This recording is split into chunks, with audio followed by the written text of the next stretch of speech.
Hier, Monsieur Lazare Pontesili, le dernier des poilus, est mort. Il avait 110 ans, et il ne voulait aucune cérémonie nationale. Un homme modeste, et qui avait dit que la guerre ne servait à rien, puisque les enfants, de tous ceux qui ont participé au massacre de 14-18, sont curieusement mais heureusement aujourd'hui amis, collègues, associés, maris et femmes. Depuis 30 ans, je me trouve dans une grange avec plein de fourmis. C'est l'achat du terrain par un promoteur immobilier qui veut faire de Verdun une ville plus moderne et tournée vers le futur, qui a signé ma condamnation à la déchetterie. Alors depuis quelques semaines, on voit défiler tous les corps de métier du bâtiment. Maçons, plaquistes, menuisiers, plombiers, peintres, électriciens. Et même un charpentier, un métier que je pensais disparu depuis longtemps. Mais avant de mourir, je voudrais vous raconter quelques événements d'une époque et un instant qui m'a marqué quand j'étais très jeune. C'était l'hiver au mois de décembre 1917, juste avant Noël.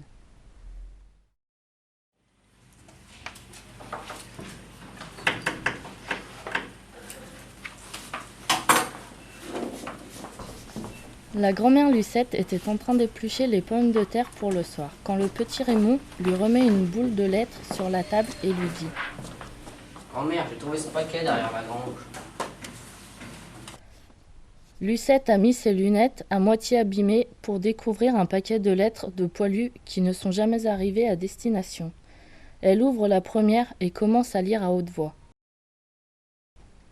Le 11 décembre 1917 à Verdun. Raymond était déjà parti dans l'imaginaire des jeux de découpage. 4 jours au village des bûcherons. Ici, c'est un vrai massacre. Nos compagnons se font exécuter les uns après les autres. La nourriture n'est vraiment pas formidable.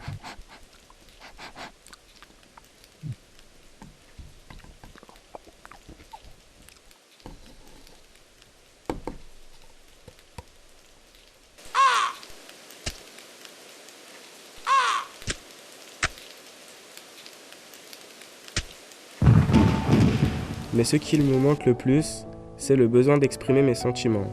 C'est pour cela que je t'écris, car je sais que l'on peut compter sur toi et te faire confiance. Edmond, mon ami, était comme un frère pour moi.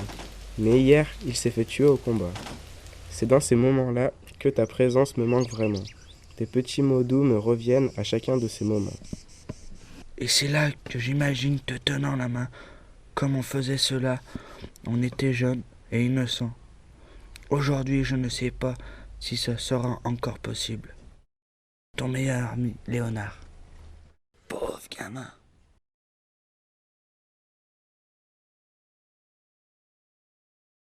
« 14 décembre 1917. Ma chère sœur, je t'écris ces quelques lignes pour te témoigner le respect que notre père avait dans la cavalerie du corps des gendarmes. J'ai été envoyé derrière les lignes françaises avec ordre de tuer tous les soldats qui tentent de déserter du front. J'espère que ça n'arrivera pas. Soudain, on entend des échanges de coups de feu. Nous nous hâtons pour rejoindre les camarades avant qu'il ne soit trop tard. Lorsque nous arrivons, un soldat français avait tué un des 2 gendarmes. Nous l'avons fait prisonnier pour qu'il soit fusillé. Tu ne peux pas savoir comment j'ai honte de tuer et de faire prisonnier des enfants de la France. Je ne pensais pas que mon rôle dans cette guerre serait aussi tragique. Je ne pense pas que notre père serait fier de moi. Et toi? Je ne pense guère. Tu dois penser que j'ai tort de dire ça, et que je dois faire mon devoir comme tout le monde. Tu comprendras combien je suis horrifié à l'idée de faire ma mission. Je suis désolé de te dire cela comme ça, mais l'homme que nous avons arrêté, tu le connais bien.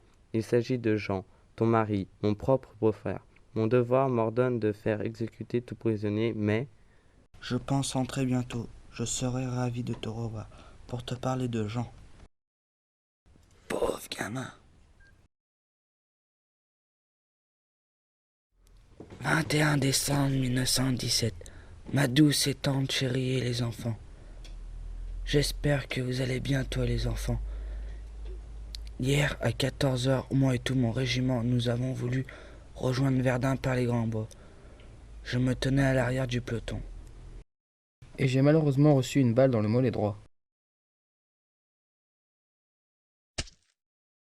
Ce n'était pas grave, sauf que je suis tombé à terre et tout mon régiment est parti sans même me voir ni m'entendre. Donc je suis resté au sol pendant plus d'1 heure en essayant de prendre la trousse de secours dans mon sac à dos. J'ai enfin réussi à prendre de quoi recoudre la plaie, mais j'ai perdu beaucoup de sang et donc beaucoup de force pour les rattraper. J'ai traversé par un côté du bois pour essayer de les rejoindre, mais impossible, jusqu'au moment où j'entends du bruit à la lisière du bois.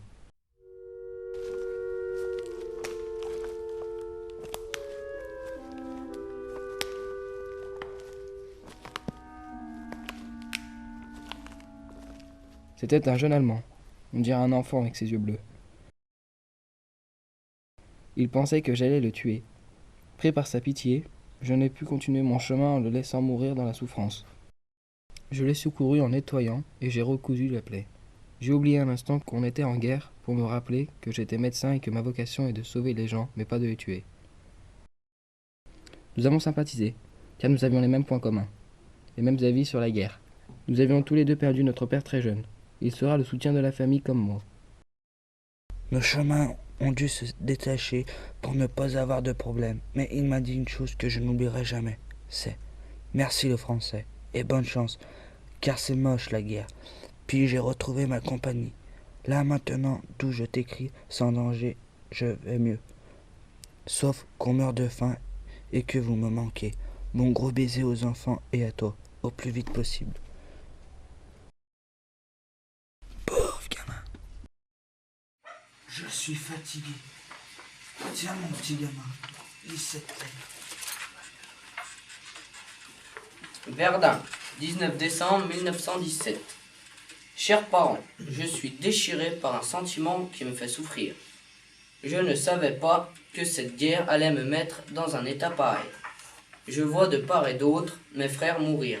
Je n'ai jamais pensé que les Allemands et les Français pouvaient être des ennemis, car je suis moi-même le fruit de leur amour entre vous deux.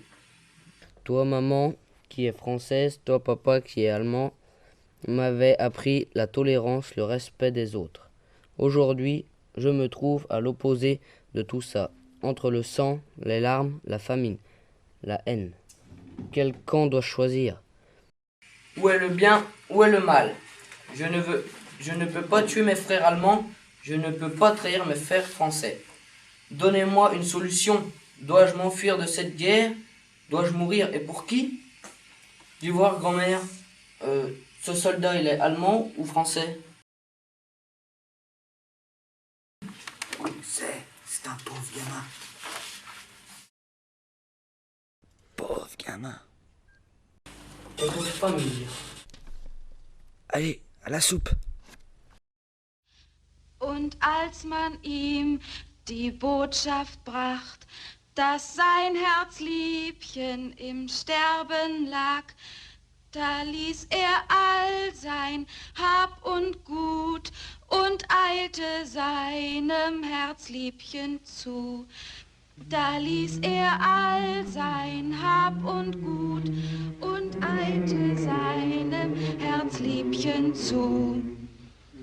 Ach bitte, Mutter, bring ein Licht, mein Liebchen stirbt.